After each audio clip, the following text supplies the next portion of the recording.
श्री ठाकुर महाराज चरण प्रेम पूज्य परिचालक महोदय पादपद्म आजिका श्रुतिचारण सभार माननीय सभापति महोदय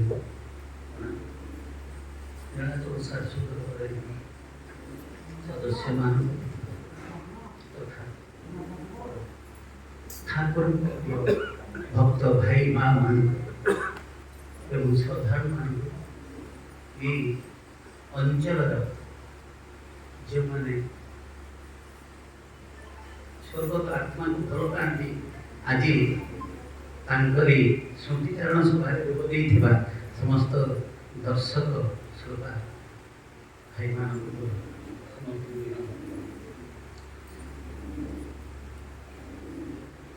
बहुत कथा सरीगला कहे बोधे आउ कि कहबार नहीं अल्प कथा होची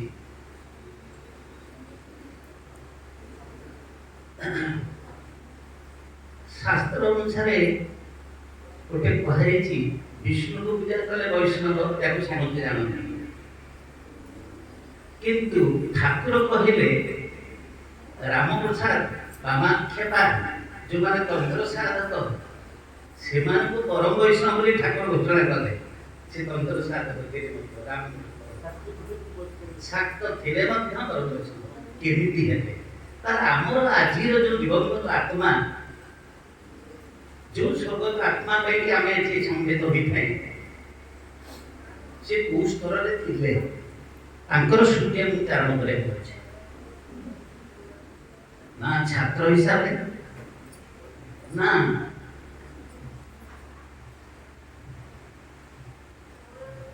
सेवक कथा गोटे कथा कहना जाऊँगी सी वैष्णव स्तर को जाते से जड़े वैष्णव केमिति वैष्णव ठाकुर कहले वैष्णव मानकर तीनोटी भाव साधना करे प्रथमटी रायणानंद आदर्श करे अप्राकृत प्रेम द्वितीयटी प्राकृत प्रेम भर अकर्तृ लाभ करवा चंडीदास को आदर्श करे तृतीयटी गोपी मान को करे एवं शेष ठाकुर कहले आदर्श गृहस्थ होती गोपी गोपी मान कौन ना निर्गुण निर्लिप्त एवं निरासक्त देखिबा जदि गोपी माने निर्गुण निर्लिप्त निरासक्त केमिति से ताहले रसदा आस्वादन करुथले ना लीला करी ठाकुर लीला करी तांको खुशी करे तेणु कृष्ण प्रीति अर्थरे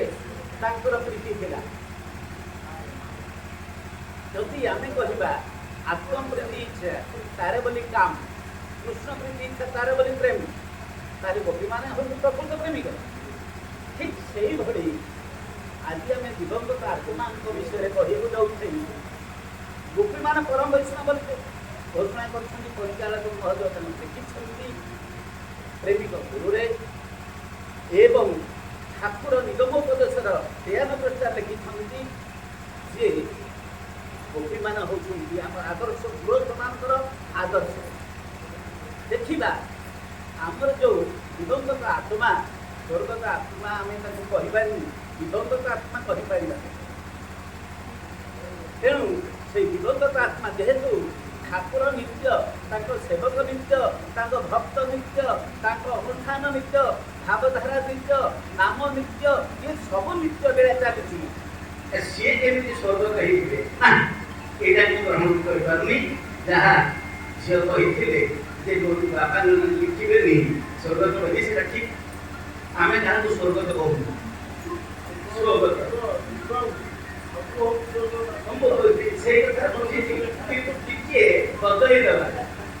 ठाकुर चरण आश्रय नहीं चरणाश्रित सेवक सी ठाकुर आगु लिखिले श्री ठाकुर चरणाश्रित सेवक दीन सेवक ये देह छाड़ी सारा सूक्ष्म से चरणाश्रय लाभ कर ସତ୍ୟମ ଚରଣାଶିତ ସେବକ। ଆଉ ସ୍ୱର୍ଗତ କଥା ଆମେ କହିବୁ ଗୋଟିଏ ଆଉ ଗୋଟିଏ କଥା କହିବୁ ପରମ ବୈଷ୍ଣବ ତାହେଲେ ଏ ଦିବଙ୍ଗତ ଆତ୍ମା ପରମ ବୈଷ୍ଣବ କାରଣ ଗୋପୀ ଭାବ ସାଧନା କରୁଥିଲେ କେମିତି କରୁଥିଲେ ଦେଖିବା। ଗୋପୀ ମାନେ ଅଷ୍ଟସଙ୍ଗୀତ ଭିତରୁ କାହାକୁ ଗୋଟିଏ ଅନୁଗା ଭାବରେ ଦେଖନ୍ତି ମନ୍ଦିର ଭାବରେ ସାଧନା କରନ୍ତି। ଅଷ୍ଟସିତ ଅଷ୍ଟଭାବର ମୂର୍ତ୍ତି କିଏ ପାନ ଦିଏ ଭଗବାନ କୃଷ୍ଣଙ୍କୁ ଖୁସି ଦେଇକି କିଏ ରାନ୍ଧିକିରି ଖାଇବାକୁ ତାକୁ ଦିଏ କିଏ ତାଙ୍ଗୁଳ ଭୁଞ୍ଜେଇ ଦିଏ ଇଏ ସବୁ କଥା କିଏ ହାର ଖୁସିରେ ତାକୁ ପିନ୍ଧେଇ ଦିଏ ସେଇ ତ ଅଷ୍ଟଶକ୍ତି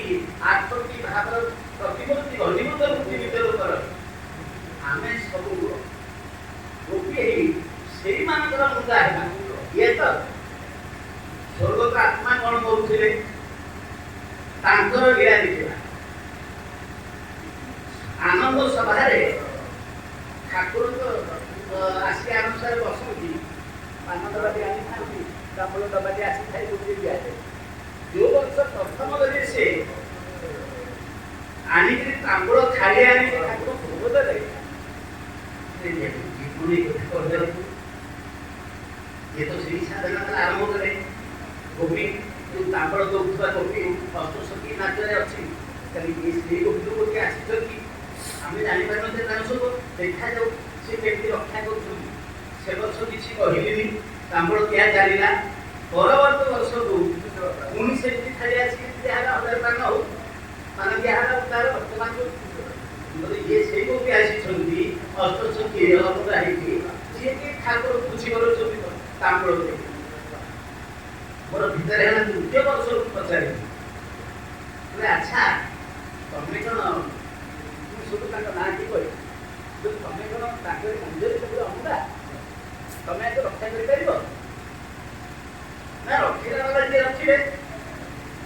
ସିଏ ପ୍ରେରଣା ଦେବେ ବୋଲି ମୁଁ କହିବି ରଖିଲା ବାଲା ଯିଏ ରଖିବେ। ମୁଁ ସବୁ ଗତ ବର୍ଷ ଯେଉଁ ବର୍ଷ ଦେହରେ ପଡ଼ିଲା ଆସି ଗଲେନି ମୁଁ ଆମ ସବୁ କମିଥାଏ କାରଣ ପାନ ଦିଆ ସରିଲେ ଯାଇକି ତାପରେ କାର୍ଯ୍ୟକ୍ରମ ଆରମ୍ଭ ହବ। ପାନ ଦିଆଯିବ ଆସୁଛେ ନାଇଁ ଦେଖିବା ସିଏ ତ ଆସିଥାନ୍ତି ସଭାକୁ ଆଗ ଖୋଜିଗଲି ଭାଇନା ଆସିକି ପଚାରିଲି ନା ନାଇଁ ସିଏ ଆସିବାର ନାହାନ୍ତି ଆସିବେ ମୁଁ ଆଉ କିଛି ପଚାରିଲି ଦିଗରୁ ପାନ ଯାଇଥିଲା କଥା ସେ ଯାହା କହିଲେ ସିଦ୍ଧ ବାକ୍ୟ ଯାହାଙ୍କ କାମ ସିଏ କରୁଛନ୍ତି ଆଜ୍ଞା ମୁଁ ନିମିତ୍ତ ମାତ୍ର ମତେ କହିଥିଲି ଯାହାଙ୍କ କାମ ସିଏ କରୁଛନ୍ତି ମୁଁ ନିମିତ୍ତ ମାତ୍ର ତେଣୁ ତାଙ୍କ କାମ ସିଏ କରିବେନି ଆଜି ରାତି ଚାରିଟାରୁ ନାହିଁ ବେଡ଼ ଦିନ ହେଲେ ଚାଲିଛି କତ ଦେଖି ଯିବେ ଆପଣମାନେ ଆନନ୍ଦ। କିଏ ଗଲା ତାମ୍ବୁଳ ରସିବ କଥା ଖାଇବା କଥା ପରେ ଦେଖିବା କୋଉ ଗୋପୀ ଠାକୁରଙ୍କୁ ଭୁଲେଇକିରି ଖୁସି ହଉଥିଲେ ଅଷ୍ଟସଖୀ ଭିତରେ ତାଙ୍କୁ ଦେଖିବା ଇଏ ମଧ୍ୟ ତାଙ୍କର ଅନୁଗା ଘରେ ପାଠ ପଢେଇଥିଲେ ଆପଣ ଆସିବେ ଆସିବେ ତ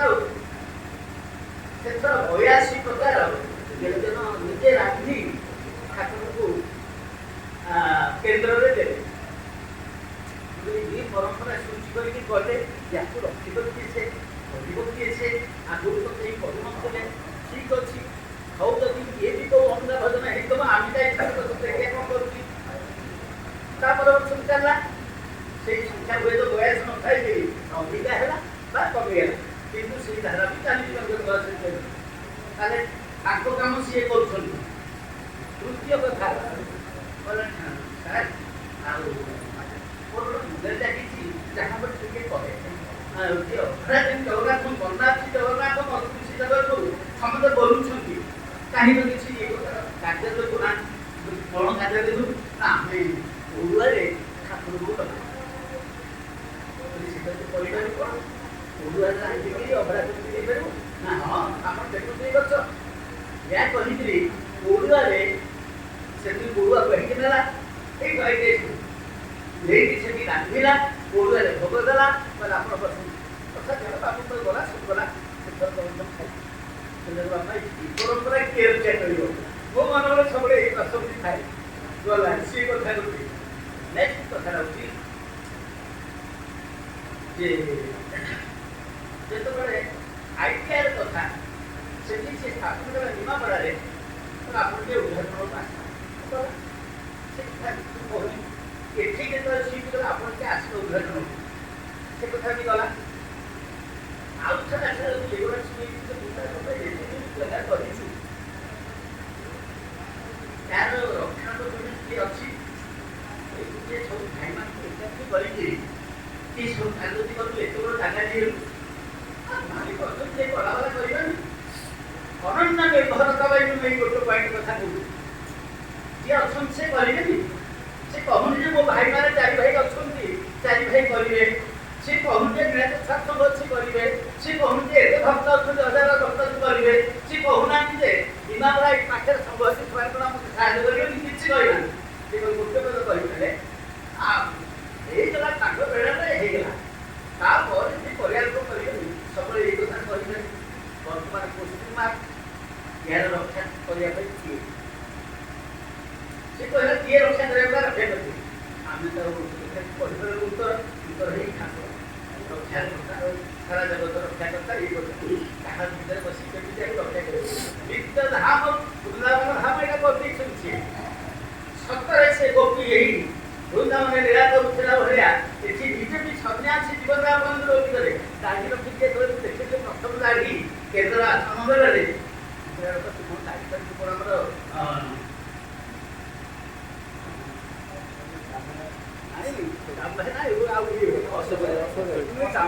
ଅଶୋକ ଭାଇକି ମୁଁ ଜାଣିଥିଲି ସେ ସନ୍ନ୍ୟାସୀ ଗୃହସ୍ଥ ସନ୍ନ୍ୟାସୀ ଅଶୋକ ଭାଇ ଗୃହସ୍ଥ ସନ୍ନ୍ୟାସୀ ରାମଭାଇନା ଗୃହସ୍ଥ ସନ୍ନ୍ୟାସୀ ତୁ ସେ ଗୃହସ୍ଥ ସନ୍ନ୍ୟାସୀ ହବୁ କି ନା ନା ମୁଁ ନିର୍ଲିପ୍ତ ସନ୍ନ୍ୟାସୀ ଉତ୍ତର ଦେଇଥିଲା ନିର୍ଲିପ୍ତ ସନ୍ନ୍ୟାସୀ ଠିକ ଅଛି ନିର୍ଲିପ୍ତ ସନ୍ନ୍ୟାସୀ ହେଇପାରିବୁ ଯଦି ତାହେଲେ ଗାଡ଼ିର ସାର୍ଥକତା ସତରେ ଦେଖେଇଦେଲେ লিপ্ত ହେଇକି ଜମିବାଡ଼ି ଘର ଦ୍ୱାରା ଗାଁ ଗଣ୍ଡାରେ ଯେତେ ଅଛି କୌଣସି ସଂସାର ବେଶୀ লিপ্ତ ହେଇନି ନାମକୁ ମାତ୍ର ସଂସାର ଠାକୁରଙ୍କ ସଂସାର ଭିତରେ ସେ ପକେଇଥାଏ ଇଏ ହେଲା ଏ କଥା କହି ତାରି କଥା ଥରେ ଘଣ୍ଟା ପାଖରେ ବସିଛି ସେବକମାନେ ତାର ଯେଉଁ ଆଜି ପିଲାମାନେ ଯାଇଥାନ୍ତି ଟଙ୍କା ସେ କ'ଣ ଆଣିକି ଗଲେ ଠାକୁରଙ୍କର ଜିନିଷ କିଣା ହେବ ସେ ଅଭଡ଼ା ଦେଇଗଲା ଝିଅ ଟଙ୍କା ମୁଁ କ'ଣ ଟଙ୍କା ଶୁଣୁଛି ନା ଅର୍ଥ ଅନର୍ଥ ମୂଳ ମୁଁ ଅର୍ଥ ଶୁଣୁନି ନା ଯାହାବି ଠିକ କରୁଛି ଏ କରୁଛୁ ସେମାନେ ସବୁ ଠିକ କରୁଛନ୍ତି ଏଇଭଳି ଭକ୍ତ ଜଣେ ମାନେ ଦେଖିବାକୁ ନାହୁଁ ଅର୍ଥ ଛୁଇଁବା ସାଧନା ହାତରେ ଅର୍ଥ ଛୁଇଁବାନି ପରମାତ୍ମିକ ଲକ୍ଷ୍ୟରେ ଅର୍ଥ ଦରକାର କିନ୍ତୁ ଅର୍ଥ ଛୁଇଁବେନି କାର୍ଯ୍ୟ ହବ ଏମିତି ହବ ସିଏ ଗୋଟେ କହିଛି ଯୋଉଟାକି ସିଏ କେମିତି କାମନା ପ୍ରେମ ମାନ ସମ୍ମାନଠୁ ବହୁତ ଉଚ୍ଚରେ ଆଉ ଯୋଉ କଥାଟା ଶେଷ କଥାଟା କହିବି ବୈଷ୍ଣବ ହେଇଛି ସତ୍ୟରେ ହେଲେ ମଧ୍ୟ ଆମର ଆବଶ୍ୟକତା ଏଠି କ'ଣ ନା ସାମାଜିକ ଔପଚାରିକତା ସମାଜରେ ବ୍ୟବସ୍ଥା ଅଛି ଆମର ମଧ୍ୟ ଆନୁଷ୍ଠାନିକ ଔପଚାରିକତା ଅଛି ଜଣେ ଭକ୍ତ ଚାରିକରେ ଶୁଦ୍ଧି ସଭା ହେବ ତାକୁ ପ୍ରାର୍ଥନା କରାହେବ କିନ୍ତୁ ସେ ଠାକୁରଙ୍କ ପ୍ରାଣ ହେଇ ଠାକୁରଙ୍କ ଜଣତରେ ଆଶ୍ରୟ ନେଇ କିଏ ଦେଖିପାରୁଛି ଶେଷ ସଜ୍ଜାରେ ପଡ଼ିଛି ମେଡିକାଲରେ ତାକୁ ପଚାରି କଷ୍ଟ ହେଇତେ ପାରୁଛ ଠାକୁରଙ୍କୁ ଡାକୁନା ଠାକୁରଙ୍କୁ ରହୁନା ନା ଠାକୁର କ'ଣ ଗଲେନି ଠାକୁର ବସୁଛନ୍ତି ନା କ'ଣ କରିବି ସେ କ'ଣ ଜାଣିନାହାନ୍ତି ସିଏ ସେ ଶେଷ ମୁହୂର୍ତ୍ତରେ ମଧ୍ୟ ଠାକୁରଙ୍କୁ ଦେଖିପାରୁଛି ସେ ଯେ ଆଉ କିଛି ଅସୁବିଧାରେ ଥିବେ ଏ କଥା ନୁହଁ କିନ୍ତୁ ବ୍ୟବସ୍ଥା ଅଛି ଆମର ସଂଘୀୟ ବ୍ୟବସ୍ଥା ସାମାଜିକ ବ୍ୟବସ୍ଥା ଔପଚାରିକ ମତେ ଆମମାନଙ୍କୁ ଏଇଟା ଠିକ୍ ଆଉ ଗୋଟେ କଥାରେ କହିବି ପରିଚାଳକ ମହୋଦୟ ଯାହା କହୁଥିଲେ ତାହେଲେ ବେଳେବେଳେ ଗୋଟେ ନଈରେ ସୁଅ ହେଉଛି କାଠିଟା ଭାସି ଯାଉଛି ସିଏ ଜାଣିନି ଭଉଁରେ ପଡ଼ିବ ବୋଲି ସିଏ ତାର ସେବାଟେ ଯାଉଛି କିନ୍ତୁ ଟାଣି ହେଇ ଆସି ଭଉଁରେ ପଡ଼ିଯିବ ଥରେ ଭଉଁରୀରେ ପଡ଼ିଗଲେ ଜଳଚକ୍ରରେ ପଡ଼ିଗଲେ ଆଉ ସେ ଯାଇପାରିବନି ବାହାରେ ଥିବା ଲୋକ ଯଦି ଗୋଟେ ସେ କାଠିଟାକୁ କାଢ଼ି ଦିଆଯାଏ ଭଉଁରୀରୁ ସେ ଭାସିଯିବ ତେଣୁ ଆମର ଏଇ ଯେଉଁ ପ୍ରାର୍ଥନା ସଭା ସାଧୁ ସଂଘ ବଳରେ ପ୍ରାର୍ଥନା ସଭା ବଳରେ ଯଦି କୋଉଠି ଭଉଁରୀରେ ଟିକେ ପଡ଼ିଯାଇଥିବେ ଯଦି ଟିକେ ପଡ଼ିଯାଇଥିବେ ପଡ଼ିବାର ଚାନ୍ସ ନାହିଁ ତଥାପି ଯେମିତି ତାର ଭାଷା ହେଉଛି ସିଧା ଭାସି ଯାଇପାରେ ଭଉଁରେ ପଡ଼ିଯାଇପାରେ ଯଦି କୋଉଠି ଥାଏ ଆମମାନେ ସମସ୍ତେ ପ୍ରାର୍ଥନା କରିବା ଆମମାନେ ସମସ୍ତେ ପ୍ରାର୍ଥନା সেই প্রার্থনা শক্তি বଳରେ মা ତାଙ୍କୁ ସେଇ ଭଉଣୀରୁ କାଢ଼ିଦେବେ ପୁଣି ଠାକୁର ତାଙ୍କୁ ସେ ପଳେଇଥିବେ। ଏଇ ଆଶା କରିକି ସ୍ମୃତିଚାରଣ କଥା ହଉଛି ଏବଂ ତାଙ୍କର ସ୍ମୃତି ଅନେକ ଅନେକ ଅନେକ ସମସ୍ତଙ୍କ ଭିତରେ ଅଛି। ଛାତ୍ର ହିସାବରେ ଛାଡ଼ ଆଉ ଗୋଟେ ପଦ ବହି ଦେଇକରି ଛାତ୍ରୀ ଯେତେବେଳେ ମା ରାନ୍ଧନ୍ତି ମା ତାଙ୍କ ଘରେ ରାନ୍ଧନ୍ତି ସିଏ ହୁଏତ ତରକାରୀ କାହାକୁ କ୍ୱାଟରରେ ଆମର ଦିଅନ୍ତି ଆମେ କ୍ୱାଟରରେ ଭୁଲରେ ଚଳେ ସ୍କୁଲରେ କିନ୍ତୁ ଇଏ ମହାତ୍ମା କଣ କରନ୍ତି ସେ ଯୋଉ କଦଳୀ ରାନ୍ଧିଥିବେ ତରକାରୀ ଚୋପା ପକେଇଥିବେ ଇଏ ଚୋପାକୁ କାଟିକିରି ମସଲା ଦେଇକି ରାନ୍ଧିକିରି ଆଣିକିରି ଘର ପ୍ରତି କ୍ୱାଟରରେ ଆମକୁ ଦେବ। ମା କି ଚାକିରି କି ଚାକିରି କେମିତି ହେଇଛି ସମସ୍ତଙ୍କୁ ଦେବ କ୍ୱାଟର ଛାଡ଼ିଦେବ। ସେଇଦିନ ଠାରୁ ତାର ସେଇ ବାକ୍ୟ ନୈପୁଣ୍ୟତା ବଢିଥିଲା ନିପୁଣତା ବଢିଥିଲା। ତା କେମିତି ଠାକୁର କାମରେ ଲାଗିଲା। ଦେଖ ଖାଲି ଏଇ କଥାଟା ଗଲାନି ଭଣ୍ଡା ହେଇଥିବ ଭଣ୍ଡାକୁ ଛଡେଇଦେଇକି ଆଣିକି ଗୋଟେ ଥର ପ୍ରଥମ କରିଦେଲା କରି ତାକୁ ବେସନ ଛାଣି ଆଣିକି ଦୋଳ କରି ବାଟ ବାଟ ବାନ୍ଧିଲା। ଆମେ ତ ବହୁତ ବଢିଆ ହେଇଛି ନା ବଢିଆ ହେଇଛି ଖାଲି ଆଗୁରା ଫୋପାଡ଼ି ଦଉଥିଲେ ହଷ୍ଟେଲରେ ପିଲାମାନେ ଫୋପାଡ଼ି ଦେଇଛନ୍ତି ଭାଇନା ମାନେ ଫୋପାଡ଼ି ଦେଇଛନ୍ତି ମୁଁ ତା ଗୋଟିକି ଆଣିକି ଦେଖୁଛି ଠାକୁର ନା ହେଇଥିଲା ନା। ତେଣୁ କୃଷ୍ଣ ଭାଇ ଆମର ଯାହା କହିଲେ ଖାଲି ଠାକୁର ରୋଷେଇ ନୁହଁ ସମୟରେ ମଧ୍ୟ ସେଇ କଥାର ପରାକାଶ ଦେଖେଇଛନ୍ତି। ପାକଶାଳାରେ ସେ ନିଜେ ରହି ପାକଶାଳାରେ ମଧ୍ୟ ଶେଷ ବିଶ୍ୱାସ ପର୍ଯ୍ୟନ୍ତ ମନ ପ୍ରାଣ ଚାଲିଥିଲା ଠିକ ଥିଲା। ପାକଶାଳାରେ ସମିରେ ଭାର ସମ୍ଭାଳିଛନ୍ତି। ତେଣୁ ତାଙ୍କର ଉତ୍ତର ସବୁ ଗୁଣର ବିକାଶ ହେଇଛି ସବୁ ଗୁଣର ଉତ୍କର୍ଷ ହେଇଛି ସଦ୍ଗୁଣର ଦିବ୍ୟ ଗୁଣର ସବୁ ଉତ୍କର୍ଷ ହେଇଛି। ଦିବ୍ୟ ଧାମ ପ୍ରାପ୍ତି ହେଇଥିବ ଖାଲି ସେ ଗଢ଼ି ଦେଇଛନ୍ତି ନୁହଁ ଯେ ନିତ୍ୟ ବୃନ୍ଦାବନ ଧାମ ବୋଲି ସେ ନିତ୍ୟ ବୃନ୍ଦାବନ ଧାମରେ ଗୋପୀ ଭାବରେ ବୈଷ୍ଣବ ଭାବରେ ନିଶ୍ଚୟ ଅବସ୍ଥାନ କରିଥିଲେ। ଏଇ କଥା ମୋର ଦୃଢ଼ ବିଶ୍ୱାସ। ମୋର ଏତିକି ମୁଁ ସ୍ମୃତି ଚାରଣ ସଭା ଶେଷ ମୋର ସ୍ମୃତିଚାରଣ କରୁଛି ଠାକୁର ବାଣୀକୁ ସେ ବିଶ୍ରାମ ଦେଉଛି। ସେଇ ସ୍ୱର୍ଗ ଆତ୍ମା ତାଙ୍କ ଚରଣ ଆଶା ରଖନ୍ତୁ।